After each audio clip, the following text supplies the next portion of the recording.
en el caso del COVID-19, se mezclan los siguientes elementos: poder, geografía, cuerpo y pánico. El poder estaría encarnado a menudo en un estado como los Estados Unidos, la China o Israel, pero también en los laboratorios farmacéuticos de los países del norte o incluso en los gobiernos de los países del norte. La geografía. Se trata de una pandemia que ha tocado a más de 140 países que están viviendo en grados y niveles diferentes la crisis sanitaria con consecuencias dispares. El cuerpo. El virus estaría tocando directamente la salud y la integridad física de millones de personas.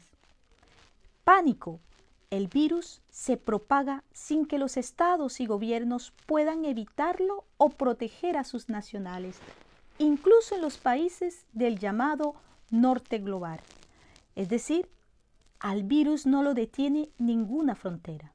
¿Qué deja además en evidencia este éxito rotundo que tienen las teorías del complot en las redes? Desde mi punto de vista, deja en evidencia por lo menos 3 cosas. Primero, confirma una vez más que existe una clara desconfianza de los ciudadanos hacia sus gobiernos. Los ciudadanos desconfían de los centros de estadística de los respectivos gobiernos, desconfían de los ministerios, desconfían de los políticos, de los partidos e incluso desconfían, con mucha razón en algunos casos, de las fuerzas del orden y las fuerzas militares. Segundo, pone en evidencia una desconfianza en el discurso científico, como lo atesta el número creciente de grupos antivacunas que se extendió a lo largo de los últimos años en todo el planeta. El científico ha perdido su estatus de autoridad, como lo perdió en su momento el político o el sacerdote. Y tercero, pone en evidencia una forma unidimensional y plana de leer el mundo de la economía planetaria, en donde muchos anticapitalistas apuntan a pensar que el capitalismo es la única causa del problema y en consecuencia los gobiernos asociados a ese sistema capital y que representan ese sistema capital serían los verdaderos criminales detrás de todos los males, incluida la pandemia del COVID-19. En realidad, me temo que muchos expertos del mundo de la política, del mundo del youtuber, del mundo de la filosofía, de la sociología, etc., de alguna manera contribuimos a alimentar indirectamente estas teorías del complot. Cuando nos precipitamos a explicar el cómo y el porqué de la pandemia, siendo que al día de hoy, en momentos en que yo estoy haciendo este video, en realidad estamos más llenos de preguntas que de respuestas.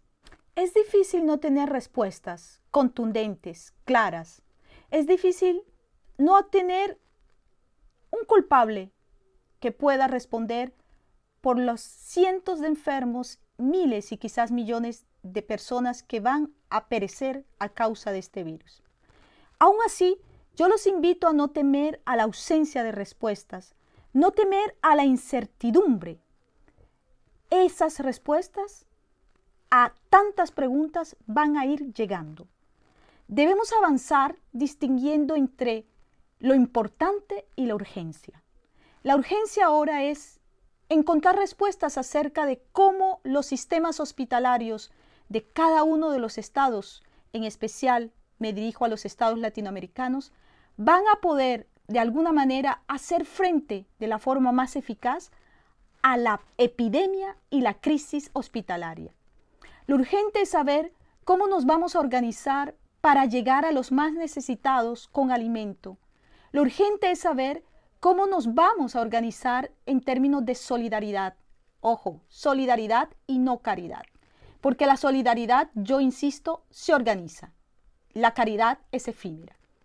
Yo creo que lo importante ahora es cómo vamos a responder para que evitemos caos, desorden y aún más muertos de lo que inevitablemente vamos a tener que tener y enterrar.